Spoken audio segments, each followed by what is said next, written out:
Hello दोस्तों, नमस्कार। स्वागत है आपका आपके यूट्यूब चैनल एग्जाम 91 पे। दोस्तों देखिए, आप लोगों को आज जीएस का जो पेपर मिला है वो काफ़ी इजी था। उसमें बहुत से क्वेश्चन करंट के आए थे, लेकिन वो क्वेश्चन करंट वाले जो थे वो 2019 के थे। क्योंकि ये हम लोग प्रीवियस ईयर कर रहे हैं, तो आप लोग उस चीज़ पे ध्यान न देके आप लोगों को जो जीएस के क्वेश्चन मिलते हैं आप लोग उस पर फोकस किया करिए। और साथ में आपसे जो भी क्वेश्चन पूछे जाते हैं आप लोग वो मुझे कॉमेंट में जब पूछे जाते हैं तो उनका आंसर जरूर दिया करें। और साथ ही जिनको गांधी युग या नेहरू युग से अगर कुछ क्वेश्चन आते हैं, देखो आपके पेपर में गांधी युग से 2 से 3 क्वेश्चन आपको 100% देखने को मिलेंगे। तो अगर आपको वो क्वेश्चन चाहिए, ठीक है, तो मेरे पास कुछ थ्योरी आपको 4 से 5 पन्ने यानी कि लगभग एक आधे घंटे से 35 मिनट का वीडियो होगा, 30 से 35 मिनट का। अगर आप लोग चाहते हैं तो वो वीडियो मैं प्रोवाइड करा दूंगा, उससे आपका काम हो जाएगा। गांधी युग से एक भी क्वेश्चन आपका बाहर नहीं जाएगा। अगर आपको चाहिए तो आप लोग मुझे कमेंट ड्रॉप कर दीजिए, मैं आपको उसका जो है एक वीडियो बना के प्रोवाइड करा दूंगा। चलिए अब देखते हैं। यहाँ पे देखिए, कृषि प्राविधिक भर्ती परीक्षा जो 2018 में था, इसका पेपर 19 में हुआ था, 15 फरवरी 2019 को। ठीक है, इसमें ये सामान्य हिंदी का जो है ये पेपर है। हम लोग उसी के लिए आगे बढ़ते हैं। चलिए स्टार्ट करते हैं। यहाँ पे गद्यांश दिया है, उसको आगे पढ़ना है और उसके आंसर्स देने हैं।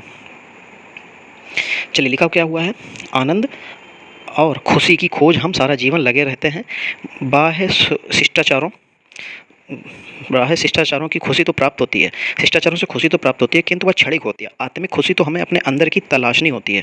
अब हमारे अंतःकरण में आनंद का सरोवर और खुशी का खजाना सदैव विद्यमान रहता है। ये यादों और अनुभूतियों का वह भंडार घर है जहाँ हमारा अंतःकरण आज तक की सभी यादों और अनुभूतियों को संग्रहित करके रखता है। यह बहुत बुद्धिमान व चतुर है, यह आपका आज्ञाकारी दास भी है। इसके विशाल संग्रह में से आत्मिक आनंद को प्राप्त करना है तो इसे उसी दिशा में निर्देशित करना होगा। बाह्य मन को कुछ देर के लिए शांत, स्थिर और गतिहीन कीजिए और अंतर मन को निर्देश दीजिए कि वह अपने संग्रह में से नकारात्मक यादों अनुभूतियों को मिटाकर आपके लिए आनंद के अनमोल सच्चे मोती निकाल कर लाए। निरंतर अपने अंतःकरण को यही आज्ञा देते रहिए और धीरे धीरे वह कब आपको आत्मिक आनंद और जीवन स्फूर्ति से सराबोर कर देगा, आपको पता भी नहीं चलेगा। चलिए इसके क्वेश्चंस हैं, उसके आंसर देते हैं भाई। देखते हैं क्या क्या है। लिखा हुआ है कि उपयुक्त गद्यांश को ध्यानपूर्वक पढ़िए और उपयुक्त गद्यांश का शीर्षक का चयन कीजिए। अच्छा, आनंद की खोज, अंतर्मन, यादों का भंडार घर, अंतर्मन, अंतर्मन की शक्ति। तो ये जो जितनी भी जो बात हो रही थी इसमें आनंद की खोज मतलब आनंद के बारे में ही बात हो रही थी, तो यानी कि इसका जो शीर्षक बन सकता है तो वो आनंद की खोज बन सकता है। चलिए फिर आगे देखिए, दूसरा लिखा हुआ है कि उपयुक्त गद्यांश को ध्यानपूर्वक पढ़िए, उपयुक्त उत्तर का चयन कीजिए। चलिए, अंतर्मन समझता है कि हमें आनंद चाहिए। अंतर्मन नकारात्मकता को मिटाकर सकारात्मकता से मन को शांत कर देता है, जिससे आत्मिक आनंद मिलता है। अंतर्मन के केवल अच्छी यादें संग्रहित होती हैं, उन्हें जो वापस कर देता है। अंतर्मन सदैव अच्छे काम करता है, ऐसा कुछ नहीं है। अंतर्मन जो है नकारात्मकता को मिटा देता है और सकारात्मकता से मन को शांत कर देता है, जिससे आत्मिक आनंद मिलता है। ये सेकंड ऑप्शन आपका बिल्कुल सही हो जाएगा। चलिए, उपयुक्त गद्यांश को ध्यानपूर्वक पढ़िए और इसका सही सारांश बताइए। जब अंतर्मन को प्रतिदिन शांत, स्थिर और खुश रखने का निर्देश मिलता है तो वह एक आज्ञाकारी किंतु समझदार सेवक की तरह मन की सारी नकारात्मकता गतिविधियों को हटाता रहता है और अच्छी सुखद अनुभूतियों को प्रवाहित करने लगता है। मन शांत होने से आनंद का अनुभव होने लगता है और धीरे धीरे यही आनंद भाव स्थायी हो जाता है। हाँ, यही बिल्कुल सही है। यहाँ पे ये ऑप्शन बिल्कुल सही है, तो इसी को टिक कर लीजिए। आगे बढ़ के टाइम खराब करने का कोई मतलब भी नहीं है। फिर देखिए यहाँ पे क्या लिखा हुआ है कि बाह्य मन जो कुछ देर के लिए शांत, स्थिर और गतिहीन कीजिए और अंतर्मन को निर्देश दीजिए कि वह अपने संग्रह में से नकारात्मक यादों अनुभूतियों को मिटाकर आपके लिए आनंद के अनमोल सच्चे मोती निकाल कर लाए। उपयुक्त गद्यांश को ध्यानपूर्वक पढ़िए और रेखांकित अंश की उपयुक्त व्याख्या चुनाव कीजिए। अच्छा ठीक है भाई, आपने पढ़ तो लिया ही होगा और मुझे नहीं लगता कि आप इसका चुनाव नहीं कर सकते हैं। देखिए, बाह्य मन सोचना बंद कर देता है तो बुरी यादें मन को शांत कर देती हैं और आनंद मिलता है। नहीं, आपने पढ़ा था कि जो अंतर ध्यान होता है, अंतर्मन होता है, वो क्या करता है, नकारात्मकता को हटाता है। ऐसा कुछ नहीं था। बाह्य मन की गतिहीनता आनंद उत्पन्न करती है और शांति की अनुभूति होती है। नहीं, जब बाह्य मन गतिहीन होकर शांत हो जाता है तो इस प्रक्रिया का प्रतिदिन पुनरावृत्ति होती है, जो अंतर मन से धीरे धीरे स्थिरता और शांति को आदत में बदल देता है और अंतर्मन में निहित सकारात्मक ऊर्जा प्रवाहित होने लगती है। चित्त की उथल पुथल नकारात्मक समाप्त होने के मन को शक्ति मिलती है और अंतर्मन आनंदित और स्फूर्त लगने लगता है। बिल्कुल सही है ये। चलिए, निम्न में से कार्यकाली पत्र नहीं है, कार्यालयी पत्र नहीं है, कौन सा? प्रार्थना पत्र, प्रेस विज्ञप्ति, संपादक के नाम पत्र या निमंत्रण पत्र। देखो, कार्यालयी पत्र की बात हो रही है तो देखो प्रार्थना पत्र भी आप कार्यालय को दे सकते हो, प्रेस विज्ञप्ति भी भेज सकते हो, संपादक के नाम पत्र भी लिख सकते हो, लेकिन वहाँ पे निमंत्रण पत्र का कोई मतलब नहीं होता है, तो कार्यालयी पत्र जो है निमंत्रण पत्र नहीं होगा। चलिए, प्रति उपसर्ग हिंदी भाषा में किस भाषा से आया है? अच्छा, प्रति, हाँ ये बहुत अच्छा क्वेश्चन है कि प्रति जो है उपसर्ग में किस भाषा, हिंदी में भाषा में किस भाषा से आया? तो हिंदी, संस्कृत, अंग्रेजी या फारसी? तो दोस्तों ये संस्कृत भाषा से आया है। ठीक है, प्रतिभाषा जो है वो संस्कृत भाषा का उपसर्ग है जो हिंदी भाषा में भी प्रयोग होता है। ठीक है, इसका मतलब होता है प्रत्येक, परिवर्तन या विरोध या बराबरी। ठीक है, चलिए आगे बढ़ते हैं। फिर लिखा हुआ है श्रृंगार का तत्सम शब्द बताना है। देखिए बहुत बढ़िया क्वेश्चन है। अब मेन चीज़ हो जाती है जब तत्सम शब्द होते हैं, ये जब आते हैं तो आपको तत्सम शब्द की परिभाषा पता होनी चाहिए कि तत्सम शब्द में सा आता है, तो तत्सम का मतलब जो सा आया है इसका मतलब होता है संस्कृत। जो शब्द संस्कृत से ज्यों कहते हैं उठा के रख दिए जाते हैं उनको संस्कृत शब्द कहते हैं। यहाँ पे सिंगार लिखा हुआ है, श्रृंगार लिखा हुआ है, श्रृंगार लिखा हुआ है, श्रृंगार लिखा हुआ है। तो अब सिंगार का जो तत्सम शब्द पूछा, यहाँ तो खैर एक तरीके से देखा जाए तो बर्तनी शब्द है, तो बर्तनी शब्द में ये श्रृंगार जो लिखा हुआ है ये सही लिखा हुआ है। अखरोट शब्द किस विदेशी भाषा से आया है? अच्छा, पश्तो, रोमन, जापानी या अरबी? तो दोस्तों जो आपका जो अखरोट शब्द है ये पश्तो शब्द है। कौन सा है? ये पश्तो भाषा से आया है। ठीक है, जो हिंदी में सामान्यतः प्रचलित है। हिंदी भाषा में विदेशी भाषाओं के बहुत से ऐसे शब्द हैं, जैसे इंग्लिश के हैं, कुछ अरबी के हैं, फारसी के हैं, उर्दू के हैं, ऐसे करके भाषाओं से लिए तो गए हैं, वो आपको हिंदी में ज्यों के त्यों मिल जाते हैं। चलिए 9 नंबर, जब दोनों शांतिपूर्वक पढ़ते रहते हैं, इस वाक्य, हम दोनों शांतिपूर्वक पढ़ते रहते हैं, इस वाक्य में पूर्वक शब्द कौन सा संबोधक है? पूर्वक शब्द। अच्छा, सभी विभक्ति, सभी भक्तिक, निर्भक्तिक, मौलिक या यौगिक? तो यहाँ पे जो नौ पूछा जा रहा है, तो दोस्तों जो इसमें पूर्वक शब्द है, जैसे हम दोनों शांतिपूर्वक पढ़ते हैं, तो तो इसको संबंध बोधक जो संबंध, कौन सा संबंध बोधक होगा? तो ये मौलिक संबंध बोधक होगा। तो दोस्तों इसमें होता क्या है, जो संबंध बोधक अवयव जो होते हैं वो ऐसे अवयव होते हैं या ऐसे शब्द होते हैं जो किसी संज्ञा के बाद आते हैं। ठीक है, और संज्ञा के बाद आकर उस संज्ञा का जो संबंध है बाकी के दूसरे शब्द से प्रकट कर देते हैं, वो संबंध बोधक हो जाते हैं। ठीक है, जैसे मौलिक संबंध बोधक जो होते हैं वो पूर्वक, पर्यंत या बिना। ठीक, जैसे शांति पूर्वक लिखा है ना, तो जो पूर्वक शब्द है वो कौन सा संबंध बोधक है? तो वो मौलिक हो जाएगा। यौगिक कौन सा होता है? जैसे चलते, लिए, अपेक्षा, तुल्यन या समान, तो ये मौलिक होते हैं। चलिए, निम्नलिखित में से कौन सा शब्द मछली का पर्याय है? चपला, तयोनिधि, अच्छी या इश? तो यहाँ पे जो है मछली का पर्यायवाची शब्द पूछा गया है। तो देखो मछली के पर्यायवाची वैसे तो मत्स्य होता है, मीन भी होता है, सफरी भी होता है, और एक और होता है जिसको जो हम लोग बोलते हैं झस। क्या बोलते हैं? झस। ये चौथे नंबर पे जो दे रखा है ये मछली का ही पर्यायवाची होता है। ठीक है, अब जैसे जो चपला लिखा हुआ है ये तो बिजली का पर्यायवाची होता है, हम लोग बहुत बार पढ़ चुके हैं। बाकी जो तयोनिधि लिखा है ये आपका समुद्र का पर्यायवाची होता है, और अच्छी मतलब आँख होता है। जो शब्द कौन सा पर्वनाम है? जो शब्द। अच्छा, निश्चयवाचक है, निजवाचक है, संबंधवाचक है, पुरुषवाचक? तो दोस्तों ये जो शब्द लिखा हुआ है ये संबंधवाचक सर्वनाम है। जो और सो जो होते हैं वो आपके संबंधवाचक जो है सर्वनाम कहलाते हैं। ठीक है, ये जो हिंदी भाषा में जो सर्वनाम के 6 भेद कहे गए हैं, जिसमें पुरुषवाचक जो सर्वनाम होता है उसमें जो है आते कौन कौन से? हम, मैं, यह, ए, वे, हे और वह, आप, तुम, तू, आप, ये आदक सूचक होते हैं। ठीक, निजवाचक सर्वनाम जो होते हैं जैसे आप, स्वयं, अपने आप को, ठीक है, जो करता अपने लिए करता है। निश्चयवाचक यह वह होते हैं। अनिश्चयवाचक कौन से होते हैं? कोई कुछ होता है। संबंध बोधक जो होते हैं, संबंधवाचक वो जो सो होते हैं। प्रश्नवाचक कौन क्या होता है। चलिए फिर 12 नंबर देखिए, कर्मवाचक क्रिया के उस विधान को कहते हैं जिसमें क्रिया प्रत्यक्ष संबंध कर्म से होता है और क्रिया के रूपांतरण के अनुसार होता है। अच्छा, तो दोस्तों ये क्रिया के रूपांतर को कर्म के अनुसार होता है, जो क्रिया का रूपांतर होता है वो कर्म के अनुसार होता है।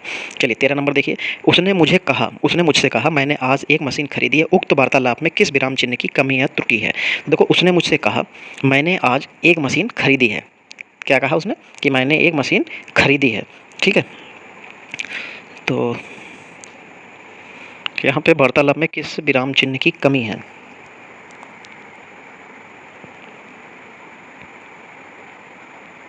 यहाँ तो यार किसी भी चीज़ की कमी नहीं है, क्योंकि इसमें सब कुछ तो लगा ही हुआ है पहले से ही। यहाँ पे वैसे ये वाला जो चिन्ह है ये यहाँ पे आना चाहिए था, ये जो यहाँ पे ये लगा है। ठीक है, चलिए लिखा हुआ है मल्हार आलापन मुहावरे का उचित अर्थ चुनिए। मल्हार अलापना जो है, मल्हार अलापना का जो है उचित अर्थ चुनना है, वो क्या हो जाएगा?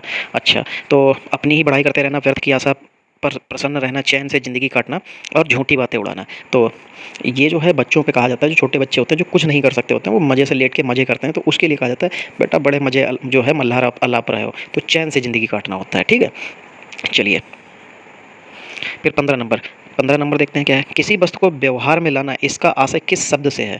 उपयोग में लाना, अनुप्रयोग में लाना, प्रयोग में लाना या सदुपयोग में लाना? किसी वस्तु को जो व्यवहार में लेकर आते हैं तो उसका उपयोग किया जाता है दोस्तों। ठीक है, अनुप्रयोग होता है जिसे व्यवहार में नहीं लाते हैं। प्रयोग तब होता है जब किसी वस्तु की उपयोगिता की दृष्टि से उसका जो है जांच की जाती है, काम किया जाता है। ठीक है, और सदुपयोग मतलब होता है किसी वस्तु का जो उचित उपयोग हम लोग करते हैं, तो वो सदुपयोग कहलाता है। 16 नंबर, निम्नलिखित में से किस शब्द में स्वयं व्यंजन संबंधी अशुद्धि नहीं है? आरोग्य, ईसाई, ऊर्जस्वी और अतुसुक्य। यहाँ पे हमसे पूछा जा रहा है कि इसमें व्यंजन संबंधी अशुद्धि नहीं है। तो देखो ऊर्जस्वी जो लिखा हुआ है ये बिल्कुल सही लिखा हुआ है। ठीक है, इसमें स्वर व्यंजन संबंधी कोई भी अशुद्धि नहीं है। बाकी ईसाई नहीं होता है, ईसाई, और आरोग्य लिखा है, आरोग्य लिखा है वो। चलिए फिर आगे बढ़ते हैं। 17 नंबर, कार्यालयी आदेश सदैव प्रेषित करता है। जो कार्यालय का आदेश होता है वो सदैव प्रेषित करता है क्या? वो कनिष्ठ से वरिष्ठ की तरफ या वरिष्ठ से कनिष्ठ की तरफ, दोनों ओर से, व्यक्तिगत रूप से वरिष्ठ से कनिष्ठ की ओर। कार्यालयी आदेश, आदेश कौन देगा? बड़ा होगा वही तो देगा, तो यानी कि जो वरिष्ठ होंगे वो कनिष्ठ को देते हैं। कनिष्ठ मतलब होता है छोटा। निम्न में कौन सा शब्द स्वर का वर्गीकरण नहीं है? प्लुप्त, ह्रस्व, संयुक्त या द्वित्व। तो देखो संयुक्त स्वर होते हैं, संयुक्त स्वर होते हैं, बिल्कुल होते हैं दोस्तों, जिसमें ए और आई आते हैं।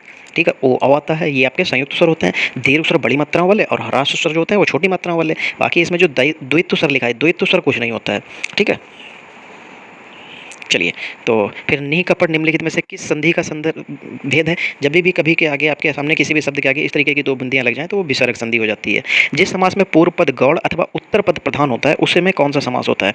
देखो दोस्तों, जब भी कभी किसी भी समास में जो पूर्व पद गौड़, पूर्व मतलब पहला और उत्तर पद मतलब बाद वाला पद प्रधान हो और पहले वाला पद गौड़ होता है, तो उनमें कौन सा समास होता है? उसमें हमेशा तत्पुरुष समास होगा और इसमें कारक चिन्ह जरूर आएगा। ठीक है, इसमें क्या होता है? इसमें दोस्तों कारक चिन्ह जरूर आता है, जैसे कामचोर, गौशाला, लोकोत्तर। ठीक है, ये इस तरीके के उदाहरण हो जाएंगे। चलिए, 5 के बाद 6 नंबर, जो संज्ञा सर्वनाम आदि शब्दों से जुड़कर नए शब्दों की रचना करते हैं वे कौन से प्रत्यय कहलाते हैं? अच्छा, जो संज्ञा सर्वनाम आदि शब्दों से जुड़कर एक नया शब्द बनाते हैं वो कौन से शब्दों की रचना करते, नए शब्दों की रचना करते हैं, कौन से प्रत्यय कहलाते हैं? वो तो प्रत्यय कहलाते हैं। कौन से प्रत्यय? वो तदधिपत्यय कहलाते हैं। चलिए, फिर 22 नंबर देखिए, ग्रंथि का तद्भव शब्द कौन सा होता है? ग्रंथि होती है, जो ग्रंथियाँ हमारे शरीर में होती हैं वो एक तरीके की गांठ होती है। क्या होती है? गांठ होती है। ठीक, तो यहाँ पे जो 22 नंबर में पहला लिखा है, यहाँ पे जो है देखो अंक की चंद्र बिंदी लगेगी, सिर्फ अंक बिंदी नहीं लगेगी। जो सर्वनाम संज्ञा शब्दों के मेल से बनते हैं उन्हें क्या कहते हैं? जो संज्ञा और सर्वनाम संज्ञा शब्दों के मेल से बनते हैं उन्हें क्या कहते हैं? अच्छा, विकारी सर्वनाम, अविकारी सर्वनाम या संयुक्त सर्वनाम या संबंधवाचक सर्वनाम। तो दोस्तों, जब भी जो सर्वनाम जो है संज्ञा शब्दों के मेल से बनेंगे वो हमेशा संयुक्त सर्वनाम कहलाएंगे। क्या कहलाएंगे दोस्तों? संयुक्त सर्वनाम कहलाते हैं। जैसे विकास, पानी पीता है। ठीक है, यह जो है ये एक तरीके की सकर्मक क्रिया होगी और इसमें जो है जो क्रिया का जो प्रभाव है कर्म पर पड़ता है और कर्ता पर नहीं पड़ता है। ठीक है, तो ये संयुक्त सर्वनाम बन जाते हैं। जिस क्रिया में संचालित व्यापार का फल कर्ता को छोड़कर कर्म पर पड़ता है। ठीक है, जिस क्रिया में संचालित व्यापार का फल कर्ता को छोड़कर कर्म पर पड़ता है उसमें कौन सी क्रिया होती है? अभी ऊपर वाले में ही मैंने बताया कि जब भी कभी कर्ता को छोड़कर कर्म पर पड़ जाए तो वो सकर्मक क्रिया हो जाती है। ठीक है, इसका मतलब ये होता है सकर्मक क्रिया में एक अपने काम को आप किसी दूसरे के माध्यम से करवाते हैं। ठीक है, ये भी कह सकते हैं कि दूसरे के माध्यम से करते हैं, यही कह सकते हैं कि अपना काम हम कर रहे जब होते हैं तो उसमें जो क्रिया का जो कर्ता का जो फल होता है, जो व्यापार मतलब जिन क्रियाओं का संचालित व्यापार का फल कर्ता को छोड़कर कर्म पर पड़ जाए वो कर्ता पर ना पड़े। ठीक है, तो वो क्या हो जाती है? वो सकर्मक क्रिया हो जाती है। जैसे अशोक चाय पी रहा है तो इसमें जो पीता है वो क्या है? क्रिया, और फल क्या हो जाएगा? अशोक। तो ये अशोक पर ना पड़कर क्या होता है? कर्म चाय पर पड़ रहा होता है, तो अशोक नहीं कर रहा है, चाय जो है अशोक चाय पी रहा है। ठीक है, चलिए 25 नंबर देखिए, मनोभाव के अनुसार हटो शब्द में कौन सा विस्मयादि बोधक होता है? मनोभाव के अनुसार हटो, तो यहाँ पे जो है ये चेतावनी जो है चेतावनी का विस्मयादि बोधक होता है। तुम दिन भर घूमते हो, भर सॉरी दोस्तों, भर शब्द का कौन सा अवयव है?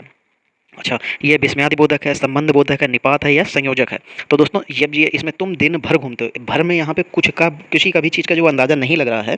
ठीक है, तो इसमें जो निपात हो जाता है यानी कि अवधारक होता है। ठीक, जब किसी भी बात को जो हम लोग अतिरिक्त भार देने के लिए यूज करते हैं तो वो निपात होते हैं। तृष्णा के विपरीतार्थक शब्द का चयन करना है, तृष्णा का विपरीतार्थक लेना है, तो वितृष्ण लिखा हुआ है, वितृष्णा लिखा हुआ है, तृप्ति लिखा हुआ है, लोप। तो तृष्णा है, इसके आगे वी लगा दीजिए, आपका ये विलोम बन जाएगा। चलिए फिर आगे बढ़ते हैं। जहाँ अलाप का आशय दुखी या क्रोधित होकर व्यर्थ की बातें बोलना है वही विलाप से आशय है। क्या आशय है विलाप से? रो रोकर अपना दुख कहते जाना। जहाँ प्रलाप का आशय दुखी या क्रोधित होकर व्यर्थ की बातें बोलना है वहीं विलाप से आशय रो रोकर अपना दुख कहते जाना, आवाज़ के साथ रोना, जोर जोर से रोना, हाथ पटक पटक कर रोना। तो दोस्तों यहाँ पे ये पहला ऑप्शन जो रो रोकर अपना दुख कहते जाना है ये होता है। चलिए 29 नंबर, निम्न शब्दों में से कौन सा संबंधवाची है? देव, देवी, दैवी या देवता। अब संबंधवाची की बात आता है तो देखो दैवी होता है, दैवी का मतलब किसी की जो है जुड़ी हुई चीज़ होगी। देवता अलग हो गया, देवी अलग हो गया, देव अलग हो गया, लेकिन यहाँ पे जो दैवी होगा वो उससे जुड़ी हुई चीज़ के लिए कहा जाएगा, यानी संबंध रखता है। चलिए फिर मेरे हाथ में लेखनी है, बाकी में कौन सा उपसर्ग है? देखो परसर्ग क्या होता है? परसर्ग होता है जो भी कारक चिन्ह होते हैं, जितने भी कारक चिन्ह होते हैं उन्हीं को परसर्ग कहते हैं। तो मेरे हाथ में लेखनी है, तो कर्ता ने कर्म को करण से ऐसे करके जब आप बढ़ते चले जाएंगे तो जो 30 नंबर में आएगा तो वो क्या आ जाएगा? अधिकरण। क्या आ जाएगा दोस्तों, अधिकरण आ जाएगा। अधिकरण में क्या होता है, में और पर आता है, तो यहाँ पे में शब्द लिखा है ना, तो यही कारक होते हैं, तो अधिकरण आ जाएगा। ऐसे ही चलते चले जाएंगे, यानी कर्ता ने कर्म को करण से और दुख मतलब के द्वारा भी होता है, संप्रदान को के लिए, ठीक, अपादान से अलग होने के लिए, और संबंध में क्या होता है, का की के र री रे, ये इस तरीके से अधिकरण में पर, और संबोधन क्या होता है, हे हो अरे। एक चीज़ याद रखिएगा, अपादान में सिर्फ जो है अलगाव ही नहीं होता है, जब वहाँ पे तुलना भी की जाती है तो भी आपको अधिकरण ही लेना पड़ेगा। चलिए 31 नंबर देखिए, क्रिया के जिस रूप से क्रिया निष्पादन के समय का ज्ञान हो उसे कहते हैं पक्ष, काल, भूतकाल या वाच्य। तो दोस्तों जब हमें समय का ज्ञान कराता है तो वो आपका काल कहलाता है, चाहे वो भूतकाल हो, चाहे भविष्य काल हो, चाहे वर्तमान काल हो, वो आपको काल का बोध कराएगा। वाक्य में प्रयुक्त शब्दों में परस्पर सामंजस्य को कहते हैं पदक्रम, अन्वय, उद्देश्य या विधेय। तो दोस्तों जो इसमें जो वाक्य में प्रयुक्त पदों शब्दों में परस्पर सामंजस्य जो है वो अन्वय कहलाता है। ठीक है, देखिए ये मैं आपको बता दूं, बहुत से लोगों को नहीं पता होता है ये परसर्ग, जब कई बार पेपर में आया मैंने देखा बहुत से बच्चों का गलत होता है और वो गलत करके आते हैं। तो उसमें जो परसर्ग है, मैं आपको बताता हूँ, जो परसर्ग मैंने पहले अभी भी बताया था कि परसर्ग जो है आपके जितने भी कारक चिन्ह होते हैं, 8 होते हैं कारक, सारे के सारे 8 कारक जो भी होते हैं वही परसर्ग कहलाते हैं। बस ऐसे याद कर लीजिए। चलिए 33 नंबर, किसी राजपत्रित अधिकारी की नियुक्ति, पदोन्नति, अवकाश स्वीकृति और उसके स्थानांतरण की सूचना को राजपत्र में प्रकाशित करने के लिए किस पत्र का प्रयोग किया जाता है? तो ये परिपत्र कहलाता है, शासनादेश कहलाता है, अधिसूचना कहलाता है, या कार्यालय स्मृति पत्र कहलाता है। तो दोस्तों जब भी कभी इस तरीके की जो है अवकाश स्वीकृति या उसके स्थानांतरण की सूचना को राजपत्र प्रकाशित करने के लिए एक पत्र का प्रयोग करता है तो वो दोस्तों अधिसूचना कहलाता है। क्या कहलाता है? अधिसूचना। ठीक है, अधिसूचना जो होती है ये इन्हीं कामों को जारी मतलब करने के लिए जारी की जाती है। चलिए फिर देखिए 34 नंबर, निम्न में कौन सा शब्द प्रयत्न और उच्चारण के आधार पर व्यंजन का वर्गीकरण नहीं है? निम्न में कौन सा शब्द प्रयत्न और उच्चारण के आधार पर व्यंजन का वर्गीकरण नहीं है, ये पूछे जा रहे हैं। तो उच्छिप्त, पार्श्विक और सघोष और ऊष्म, प्रयत्न और उच्चारण के आधार पर व्यंजन का वर्ग, तो सघोष हो जाएंगे दोस्तों यहाँ पे। ठीक है, चलिए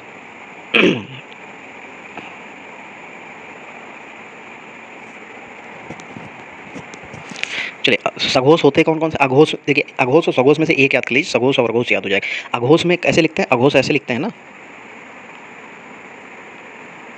तो इसमें देखिए ये अघोष में क्या आया? छोटा आ आया, तो यानी कि छोटा आ से पहले से स्टार्ट होता है, ये पहला वर्ण होता है, तो यानी कि पहला और दूसरा अघोष होते हैं, बाकी सब आपके सघोष होते हैं। ऐसे ही अल्प प्राण और महाप्राण में, तो अल्प प्राण में भी छोटा आता है, लेकिन इसमें 3 वर्ण होते हैं तो इसके लिए 2 ही लिए जाते हैं, पहला और दूसरा। और अल्प प्राण आपका देखिए बड़ा लिखा होता है, तो उसमें जो है अल्प प्राण 5 वर्ण होते हैं। उन 5 वर्णों में से आपको 3 लेने हैं। कौन कौन से? अल्प में पहला आता है तो पहला, तीसरा, पांचवा, और दूसरा और चौथा जो होता है वो आपका महाप्राण हो जाता है। तो ऐसे करके याद करिए, याद हो जाएंगे। चलिए, जिन स्वरों के उच्चारण में 2 मात्रा का समय लगता है या ह्रास से दोगुना समय लगता है उसको क्या कहते हैं? उसको दोस्तों क्या कहते हैं? प्लुत स्वर कहते हैं। क्या कहते हैं? नहीं, जिन स्वरों में उच्चारण में 2 मात्रा का समय लगता है या ह्रास से दोगुना, अच्छा ह्रास से दोगुना लगेगा तो दोस्तों उसको गुरु स्वर कहते हैं। क्या कहते हैं? गुरु स्वर कहते हैं। ठीक है, जैसे छोटा प्लस छोटा बराबर बड़ा बन जाता है, छोटी प्लस छोटी बड़ी बन जाती है। ठीक है, वैसे इनको द्विमात्रिक स्वर भी कहते हैं या गुरु स्वर भी कहते हैं। चलिए, जिस व्यंजन ध्वनि के उच्चारण के समय स्वर तंत्रियों में कंपन होता है, उच्चारण स्थान के आधार पर ध्वनियों के वर्गीकरण में उसका स्थान क्या है? तंत्रिक स्वर तंत्रिका में कंपन होता है। अच्छा, तो उनको जो है काकल्य कहते हैं। ठीक है, जिनको स्वर तंत्रियों में कंपन होता है। संधि विच्छेद में यदि वर्ग के प्रथम वर्ण में परे कोई अनुनासिक वर्ण हो तो संधि करते समय प्रथम वर्ण के स्थान पर उसी वर्ग का कौन सा वर्ण आता है? देखो, अनुनासिक वर्ण क्या होते हैं? जो आपके 25 जो होते हैं, 25 आपके क्या होते हैं? स्पर्श व्यंजन होते हैं, उनमें जो अंतिम वर्ण होता है उनको अनुनासिक वर्ण कहते हैं। ठीक है, जैसे आपका जैसे पाफा बाफा में जो आता है लास्ट में माँ, ताथा दादा में ना, टाटा डाडा में ना, तो ये सारे जो क्या होते हैं, ये आपके सब अनुनासिक होते हैं। तो उसी लिए कहा कि अगर वर्ण हो तो संधि करते समय प्रथम वर्ण में प्रथम वर्ण के स्थान पर उसी वर्ण का कौन सा वर्ण आ जाता है, ये हमसे पूछा जा रहा है। ठीक, तो उसी वर्ग का तृतीय वर्ण, उसी वर्ग का अनुनासिक अर्थात पंचम वर्ण, उसी वर्ग का चतुर्थ वर्ण या उसी वर्ग का प्रथम वर्ण, नहीं उसी वर्ग का पंचम वर्ण यानी कि अनुनासिक ही आता है। ध्वनि में के अनुकरण के आधार पर जो शब्द निर्मित हो गए हैं उनकी उत्पत्ति अज्ञात है, शब्दों को क्या कहा जाता है? अनुकरण के आधार पर। अच्छा, जब अनुकरण के आधार पर जो उत्पत्ति हो गई है लेकिन उनकी उत्पत्ति अज्ञात है तो वो देश शब्द कहलाते हैं। 39 नंबर, व्युत्पत्ति के आधार पर संज्ञा के कितने भेद होते हैं? अच्छा 39 नंबर, जो व्युत्पत्ति के आधार पर जो होते हैं संज्ञा 3 प्रकार की होती है, रूढ़, यौगिक और योग रूढ़। कितने? 3 प्रकार के व्युत्पत्ति के आधार पर। चलिए फिर देखिए, समानाधिकरण किस अवयव का भेद है? क्या लिखा हुआ है, समानाधिकरण किस अवयव का भेद है? समुच्चय बोधक, क्रिया विशेषण, संबंध बोधक बोधक या विस्मयादि बोधक। तो दोस्तों समुच्चय बोधक का भेद है। चलिए, तुम प्रतिदिन खेलते हो, दिए गए वाक्य में प्रतिदिन कौन सा शब्द क्रिया विशेषण है? गुणवाचक क्रिया विशेषण है, परिमाणवाचक है, कालवाचक है या स्थानवाचक है? तो दोस्तों मैंने क्या बताया था, जब भी कभी आपको समय की बात चल जाए तो आप तुरंत कालवाचक पे पहुंच जाइएगा। संदेह, संशय में संदेह का अर्थ जहां मन में कुछ होने की आशंका है, वहीं संशय का क्या होता है? मन में शंका की स्थिति, कुछ घटित होने की निश्चय की स्थिति, क्रोध की स्थिति, वास्तविकता के लिए अनिश्चय की स्थिति। हाँ, ये हो जाता है कि जो संदेह होता है, ठीक है, वो तो कुछ होने की आशंका होती है, लेकिन जो संशय होता है वो वास्तविकता के लिए जो है अनिश्चय की स्थिति होती है। किसी व्यक्ति या वस्तु को ना अपनाना, वाक्यांश के लिए उपयुक्त का एक शब्द का चयन करना है। जब किसी को आप नहीं अपनाते हैं तो उसका बहिष्कार किया जाता है। कुल और कूल शब्द का युग्म का सही अर्थ भेद बताना है। तो दोस्तों जो कुल होता है वो होता है वंश, और जो कूल होता है वो होता है किनारा। तो वंश गमन है, नहीं हटा दीजिए, वंश किनारा है, ये ले लीजिए। चलिए, पुलिस ने मेहमानों में से किसी एक व्यक्ति को पकड़ा और उस पर चोरी का लगाया। उपयुक्त शब्द के लिए चयन करें। तो उस पर चोरी का क्या लगाया? दोष लगाया, या दोषारोपण किया, या अभियोग लगाया, या दंड। तो दोस्तों जब भी कभी इस तरीके की बात आती है,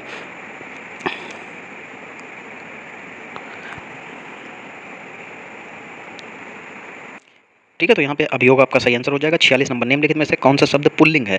हमने बताया था कि जब भी कभी पुल्लिंग या स्त्रीलिंग आए तो आप उसको वाक्य में रख के देख लीजिए, पता चल जाएगा। तो दीमक लगती है, रात होती है, वर्षा होती है, विधुर जाता है या जाती है, कभी नहीं हो सकता। विधुर जो होता है पुरुष होता है, विधवा जो होती है वो महिला होती है।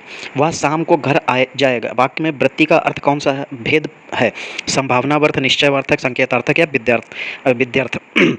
तो वो शाम को घर जाएगा, तो वो तो सिंपल सा बात निश्चित है कि वो शाम को घर जाएगा ही जाएगा। वह भोजन बनाता है, बाकी में कौन सा पक्ष है? आवृत्ति मूलक, सत्य परक या स्थित्यात्मक या पूर्ण पक्ष। तो वो खाना बनाता है, तो ये क्या हो जाएगा? आवृत्ति मूलक हो जाएगा। आवृत्ति मूलक होता क्या है? इस पक्ष में क्रिया सदैव बनी रहती है, जैसे वह भोजन बनाता है, ठीक। और जो सात परक पक्ष जो है, इस पक्ष में क्रिया के वर्तमान में चालू रहने का बोध होता है, जैसे राम पढ़ रहा है। और पूर्ण पक्ष में क्या होता है? इसमें क्रिया पूरी तरह समाप्त हो जाती है, जैसे राधा जा चुकी है। और जो स्थित्यात्मक लिखा हुआ है, इस पक्ष में क्रिया रूप में व्यक्त न होकर संपूर्ण वाक्य गठन में व्यक्त होता है। इस प्रकार वाक्य में अस्तित्व या स्थिति का बोध होता है, जैसे वह खेत है।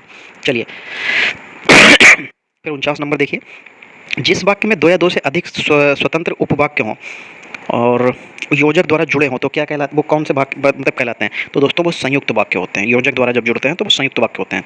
चलिए, तुम बड़े चालाक हो, इस वाक्य में कौन सी शुद्धि है? सर्वनाम संबंधी, कारक संबंधी, वाक्य प्रयोग संबंधी या अव्यय संबंधी अशुद्धि है? तो दोस्तों जब तुम बड़े चालाक हो तो यहाँ पे जो बड़े है वो अव्यय संबंधी अशुद्धि हो जाएगी। चलिए दोस्तों देखिए, हमारे यहाँ पे जो है ये पूरे 50 क्वेश्चन इसके कंप्लीट हो गए। आज का हिंदी का पेपर थोड़ा सा मॉडरेट लेवल का था, इसको मॉडरेट टू हार्ड कह सकते हैं, मॉडरेट टू ईजी नहीं कह सकते हैं। तो इसलिए इस पेपर को आप जरूर सॉल्व करें और इसमें देखिए कि कितने क्वेश्चन आप जो है अटेम्प्ट करके आंसर सही ला सकते हैं, आपके लिए बहुत इंपॉर्टेंट रहेगा। चलिए दोस्तों, आज की क्लास को यहीं पर समाप्त करते हैं। अगर आपको सेशन अच्छा लगा तो वीडियो को लाइक कीजिए, वीडियो को शेयर कीजिए, और नया है चैनल पे, अब तक चैनल को सब्सक्राइब नहीं किया है तो चैनल को सब्सक्राइब कर लीजिए, बेल आइकन को ऑल पे क्लिक कीजिए, जिससे आपको सारी नोटिफिकेशंस मिलती रहे। चलिए मिलते हैं अगली क्लास में, तब तक के लिए जय हिंद दोस्तों।